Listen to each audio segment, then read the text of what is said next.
नमस्कार।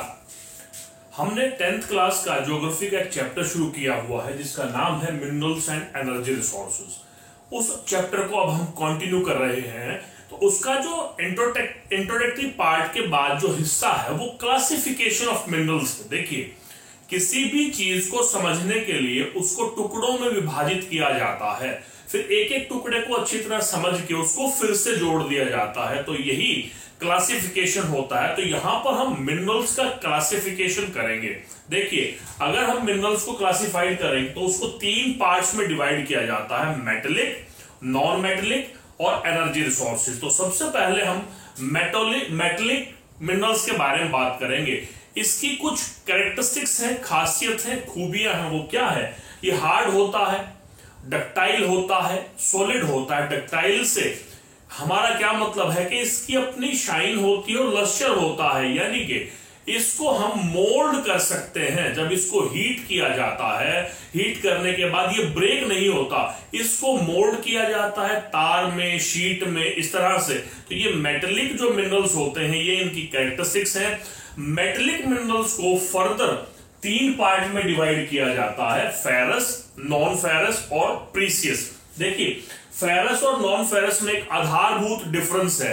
There is a very small difference between ferrous and non ferrous, although this small difference make the big usages. See, ferrous का मतलब होता है वो minerals जिसमें iron content जो होते हैं वो बहुत ज्यादा मात्रा में होते हैं, और नॉन फेरस का मतलब है जिसमें iron content, sometime what happens, iron content पाए जाते हैं लेकिन बहुत ही कम मात्रा में। तो हम कह सकते हैं कि जो नॉन फेरस मेटल है उसमें हम आयरन कंटेंट को नहीं पाते हैं। तो ferrous in which the iron content is found and non ferrous in which iron content do not found. See, there are certain example of it, iron और, nickel, manganese and cobalt. इसमें हम लोग 2 को पढ़ने जा रहे हैं। आयरन ओर के बारे में पढ़ेंगे। और के बारे में मैंने पहले आपको बताया था कि आयरन ओर कितनी तरह के होते हैं, उसकी कंसंट्रेशन कहां कहां पर है, मैप के माध्यम से हम लोग करेंगे। इन सभी के सभी, क्योंकि चैप्टर का नाम ही मिनरल है, इस पूरी क्लासिफिकेशन को ही हम फर्दर डिटेल में पढ़ने जा रहे हैं। ये क्वेश्चन बनता है यहां पर, give the classification of minerals, तो उसको हम लोग कर रहे हैं। उसके बाद आता है नॉन फेरस जिसमें आयरन कंटेंट नहीं होता, कॉपर है, लेड है, टिन है, बॉक्साइट है। ये कुछ ऐसे नॉन मेटेलिक मिनरल है जिसमें आयरन कंटेंट नहीं होते। फर्दर जो इसका बाइफर्केशन है प्रीसियस का। प्रीसियस का मतलब होता है जिसकी वैल्यू बहुत ज्यादा होती है। हमें मालूम है सिल्वर और गोल्ड, सोने और चांदी की वैल्यू मार्केट में कितनी है। इसी तरह से एक और मेटल है जिसको हम प्लेटिनम के नाम से जानते हैं। तो प्रीसियस के मिनरल्स में हम लोग 3 पार्ट डिवाइड करते हैं, गोल्ड, सिल्वर एंड प्लेटिनम। तो ये हो गया मेटेलिक। उसके बाद हम नॉन मेटेलिक पे आते हैं जो सेमी सॉलिड होता है, जिसको प्रेशराइज करके हम किसी चीज में कन्वर्ट कर सकते हैं। इसको भी हम फर्दर डिटेल में बात करेंगे। हम लोग बात करेंगे इग्नियस, मेटामॉर्फिक और सेडिमेंट्री रॉक्स की, किस तरह से प्रेशर और हीट से इनमें चेंजेस होते रहते हैं, कहां कहां से हमें मिनरल्स मिलते हैं। तो इसमें कुछ marble, sandstone, mica, salt, potash, ये नॉन मेटेलिक मिनरल्स हैं। उसके बाद हमारे आते हैं एनर्जी रिसोर्सेज। आप लोग जानते हैं इंडस्ट्री को रन करने के लिए, ट्रांसपोर्टेशन को रन करने के लिए हमें एनर्जी की जरूरत होती है। वो एनर्जी हमें एनर्जी रिसोर्सेज से, एनर्जी मिनरल से मिलती है, जिसमें कोल, पेट्रोलियम, नेचुरल गैस और इसके अलावा conventional, non conventional source of energy है, उसको भी हम लोग विस्तार से पढ़ने जा रहे हैं। तो ये छोटी सी क्लासिफिकेशन है। एक क्वेश्चन आ जाता है तो हम एक चार्ट सा बना करके इसको डिपिक्ट कर सकते हैं कि मिनरल्स को 3 पार्ट में डिवाइड किया, metallic, non metallic, energy. Metallic को फर्दर 3 पार्ट में डिवाइड किया, ferrous, non ferrous and precious. उसके बाद नॉन मेटेलिक के एग्जांपल दिए हुए हैं। यहां पर आप इसकी कैरेक्टरिस्टिक बता सकते हो, सेमी सॉलिड है। और एनर्जी रिसोर्सेज में हम लोग तीनों तरह के पाए जाते हैं। सॉलिड में कोल को हम कह सकते हैं, लिक्विड में पेट्रोलियम स्लरी के रूप में जो होता है, उसके अलावा गैस, नेचुरल जो गैस होती है, ये इसकी कैरेक्टरिस्टिक्स है एनर्जी की। ये इसके कुछ हमने एग्जांपल लिए हैं। तो इस तरह से ये क्लासिफिकेशन है। फर्दर जो इसका सबसे इंपॉर्टेंट पार्ट है और थोड़ा सा कॉम्प्लिकेटेड भी लगेगा आपको, आप खुद से पढ़ेंगे, लेकिन लेक्चर को सुनेंगे तो आसान हो जाएगा, मोड ऑफ अकरेंस। तो चलिए मोड ऑफ अकरेंस की बात करते हैं कि ये मिनरल्स कहां कहां पर पाए जाते हैं। Okay, mode of occurrence of minerals, ये इस चैप्टर का एक इंपॉर्टेंट पार्ट है कि हमें जो मिनरल्स है वो कहां से मिलते हैं। देखिए, पहला पार्ट है इग्नियस एंड मेटामॉर्फिक रॉक्स और दूसरा सेडिमेंट्री रॉक। तो सबसे पहले हमें जो रॉक्स की फॉर्मेशन है, ये जो टाइप्स ऑफ रॉक्स है उनको समझ लेना चाहिए। देखिए, इग्नियस रॉक्स जो होती है, जैसा हमने एक बार पहले ज्योग्राफी के चैप्टर में पढ़ा था कि अर्थ की 3 लेयर हैं। ऊपर वाली लेयर को क्रस्ट कहा जाता है, नीचे मेंटल है और उसके नीचे कोर है। तो जो क्रस्ट के नीचे जो लेयर है मेंटल की और कोर की, वहां पर एक्सट्रीम हीट होती है। उस हीट की वजह से जो भी चीज वहां पर होती है वो एक्सट्रीम हीट से मोल्टन स्टेट में कन्वर्ट हो जाती है। लेयर है, ये ऊपर की सरफेस की अर्थ की क्रस्ट है, ये मेंटल है और ये कोर है। तो यहां पर एक्सट्रीम हीट होती है जिसकी वजह से सब कुछ जो भी रॉक्स वगैरह या जो भी चीज इसके अंदर होती है वो सारी की सारी मोल्टन स्टेट में होती है, पिघली हुई होती है। और यहां पर कन्वेंशनल करंट जब उठता है तो जहां से भी कमजोर सरफेस होता है वहीं से ये लावा या मैग्मा बाहर निकलना शुरू हो जाता है, जिसको हम ज्वालामुखी के रूप में भी जानते हैं। उसके अलावा जो स्मॉल अकरेंस होती है वो यहां पर जमनी शुरू हो जाती है और ये जो जम करके रॉक का पार्ट लेते हैं, ये कूल होता है, सॉलिडिफाई होता है। ये जो रॉक बनती है लावा और मैग्मा से, इसको हम इग्नियस रॉक्स कहते हैं। तो इग्नियस रॉक्स में भी मिनरल्स पाए जाते हैं। दूसरा है सेडिमेंट्री रॉक। मेटामॉर्फिक से पहले हम सेडिमेंट्री रॉक्स कर रहे हैं कि जियोलॉजिकल टाइम में, देखो सेडिमेंट नाम से पता लग रहा है, परत, लेयर। लेयर कैसे जमती है? जैसे रिवर अपने साथ बहुत चीजें बहा करके लेके आती है, पेबल्स, स्टोन्स हैं, रॉक्स हैं, उसकी एक लेयर बनती है जिससे मिट्टी बनती है, हमने देखा था। उसके अलावा भी अर्थक्वेक आते हैं तो सारा मलबा दब जाता है, उसके अंदर पेड़ पौधे, जानवर, इवन ह्यूमंस, वो सारे दब जाते हैं और एक बहुत लंबे समय के बाद वो लेयर बनती बनती बनती बनती सॉलिडिफाई होकर के, ठोस होकर के चट्टान का रूप ले लेती है, रॉक का रूप ले लेती है, उसको सेडिमेंट्री रॉक कहा जाता है। अब इग्नियस और सेडिमेंट्री जो रॉक हैं उसमें प्रेशर की वजह से, हीट की वजह से उन रॉक्स में जो चेंजेस आते हैं और चेंज आने के बाद जो रॉक बनती है उसको मेटामॉर्फिक रॉक कहा जाता है। मेटामॉर्फिक रॉक का शाब्दिक अर्थ चेंज इन फॉर्म है, मेटामॉर्फिक, चेंज इन फॉर्म। तो इस तरह से तो इग्नियस एंड मेटामॉर्फिक रॉक्स में जो अकरेंस होती है मिनरल्स में, वो वहां पर क्रैक्स, ज्वाइंट, फोल्ड जो क्रिएट होता है रॉक्स के अंदर, रॉक के अंदर मान लो ज्वाइंट हो गया क्रिएट, यहां पर एक्यूमुलेशन शुरू हो जाएगा। और ये 2 तरह के होते हैं ये मिनरल्स। देखिए, एक तो वीन्स, एक लोड्स। बड़ा आसान है।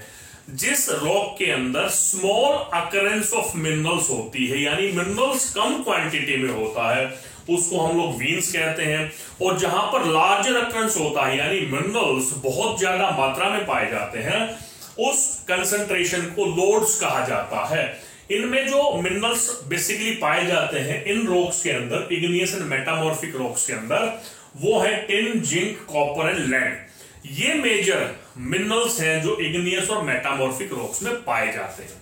सेडिमेंट्री रॉक, जैसा मैंने आपको बताया, लेयर जमती जाती है, समय लगता है, हीट होती है, प्रेशर होता है, एक्यूमुलेट। अब ये लेयर्स कैसे बनती हैं? डिपोजिशन रिवर्स की वजह से, अर्थक्वेक की वजह से, सुनामी की वजह से, या और अर्थ के जो चेंजेस हैं उसकी वजह से जो सरफेस पे लेयर्स बनती चली जाती है, जमावड़ा हो जाता है, वो एक रॉक का रूप ले लेता है। तो वो डिपोजिशन होता है, एक्यूमुलेशन होता है और उसके बाद कंसंट्रेशन इकट्ठा होकर के वो एक रूप ले लेता है रॉक का।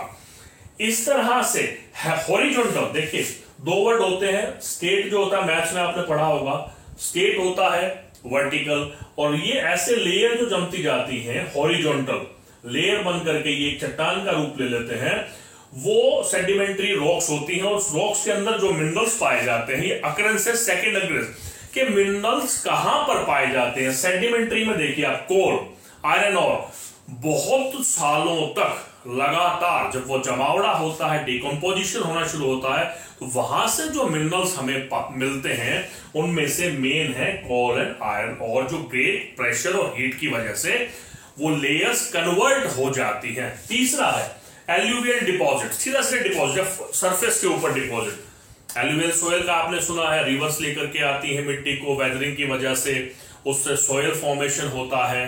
ठीक है, हमने फिजिकल फीचर्स में 9th क्लास में भी पढ़ा है कि how to soil is formed. See, अब जो वैली के फ्लोर होते हैं, वैली होती है, वैली के जो फ्लोर के ऊपर सरफेस के ऊपर हिल्स जो होता है, उनका जो फुट हिल्स, उनका जो बेस होता है, ये हिल्स है, ये इसका बेस है।